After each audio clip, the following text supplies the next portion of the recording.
Palang araw po sa inyo lahat. Andito naman po ang Iwagan ng Pangasinan na magbabagi po ng karunungan po. Sana po ay magpursige po kayo mag-alam po. Iwagan ng Pangasinan. At sa mga baguhan po na ngayon lamang po nakatutok po ng aking ginawang malit na channel po, Iwagan ng Pangasinan po, ay paki-subscribe, paki-like and share po. Sa mga gusto pong usapin po ito aking babagi po ay sana po itumutok naman po kayo dito at magalang po ng mga karunungan na lihim po na iba aking babagi po, para may magamit po kayo sa oras ng kagipitan sa araw-araw. Hindi ko po kayo pinupursige po dito na maniwala po sa akin.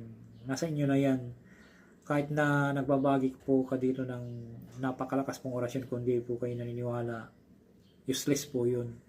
Hindi kakasi po sa inyo, hindi para sa inyo yun po yung mga binabagay mga orasyon. Kahit na sino pong magagaling po manggagamot po dyan, shout out po sa mga manggagamot na magaling po dyan.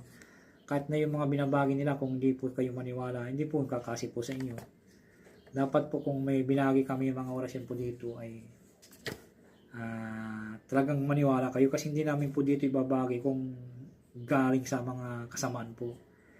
Nagbabagi kami po dito para makatulong po at natulungan nyo rin po kami na subscribe po. Kasi bawal po sa Diyos na makapangyarihan sa yung itutulong mo na iba yung orasyon po na galing sa kadiliman po, kaliwa. Imbis na tutulungan ka ng Diyos na makapangyarihan sa lahat, ma-didis mo yung kapangyarihan mo kasi tinutulong mo sa mga tao ay mga masasama, katulad ng mangkukulam, ganyan. Madidis mo yung mga kapangyarihan mo, kaya hindi ka makakakanyan. Kaya kami po dito nandito sa harapan niyo po na nagbabagi sa YouTube channel po para makatulong po, na maitulong po sa inyo, para magamit po ninyo na kanyo po na may kalaman din po kayo, na matuto po kayo na galing po sa amin.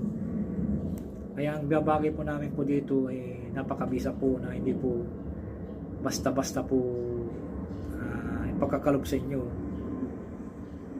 Ito po yung ginagawa namin po para makatulong po sa inyo, na ibabagi namin po para magamit nyo rin po at may tutulong po nyo sa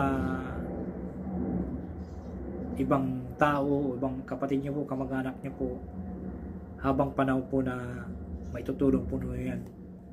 Kung halimbawa po nakasagupa kayo ng mga masamang loob dyan, may magagamit po kayo.